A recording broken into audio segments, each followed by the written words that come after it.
The order wasn't to fight. It wasn't to escape. It was to stay completely silent. For 72 hours. No talking. No coughing.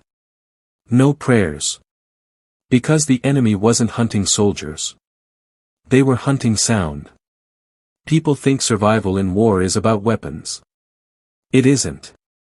It's about control. Control over your breathing. Your fear. Your body.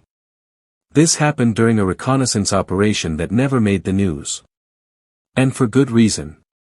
There were 5 of us. A recon unit inserted behind enemy lines to observe movement near a supply corridor. No engagement. No extraction window. Radio silence mandatory. Our job. Watch. Record.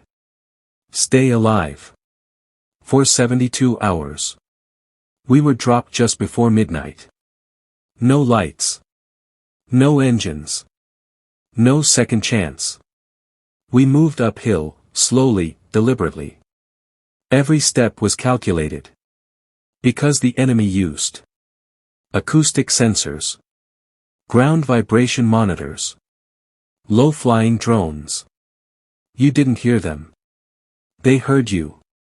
The first thing you learn isn't shooting. It's breathing. Slow inhale through the nose. Hold.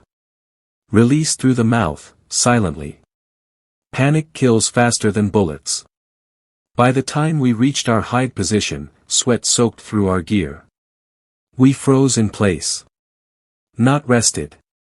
Frozen. Our position was shallow. Barely enough to conceal body heat. We used dirt. Branches. Time. No one spoke. Even hand signals were minimized. The enemy scanned the area every 6 hours. Thermal sweeps. You couldn't move. You couldn't itch. You couldn't think too loud. Insects crawled inside our sleeves. Ants bit exposed skin. Mosquitoes found every gap. You don't swat. You endure. One man clenched his jaw so hard his teeth cracked. Still no sound. Around hour 19, one of us cramped. A leg muscle locked. The kind of pain that makes grown men scream. He didn't.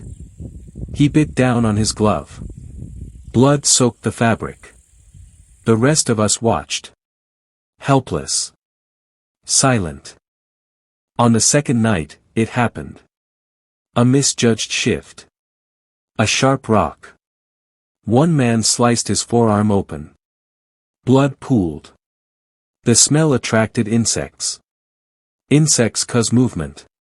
Movement causes sound. Sound causes death. We couldn't treat him normally. No tearing bandages.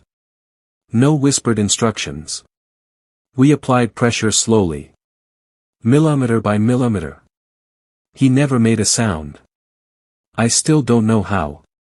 After 30 hours, your brain lies to you. You hear things. Movement that isn't there. Voices that never existed. Your own heartbeat sounds like thunder. We slowed our pulses manually.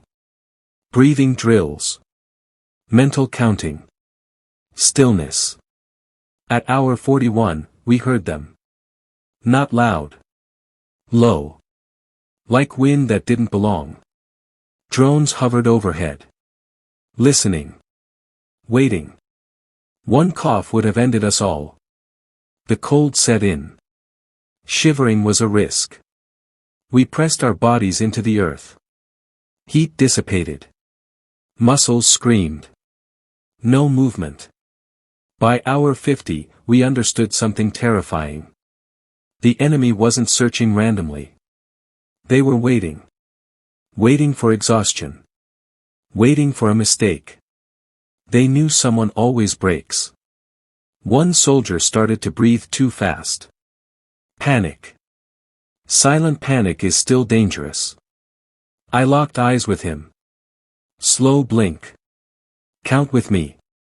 He stabilized. Barely.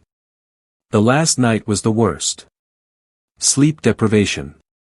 Dehydration. Pain. We were no longer soldiers. We were instincts. At hour 69, the enemy patrol stopped less than 30 meters away. They stood still. Listening. For a long time. Then they moved on. At dawn of the third day, the signal came. A single vibration through the ground. We waited another hour. Then slowly, impossibly slowly, we moved. Every joint screamed. But we were alive. No medals. No footage.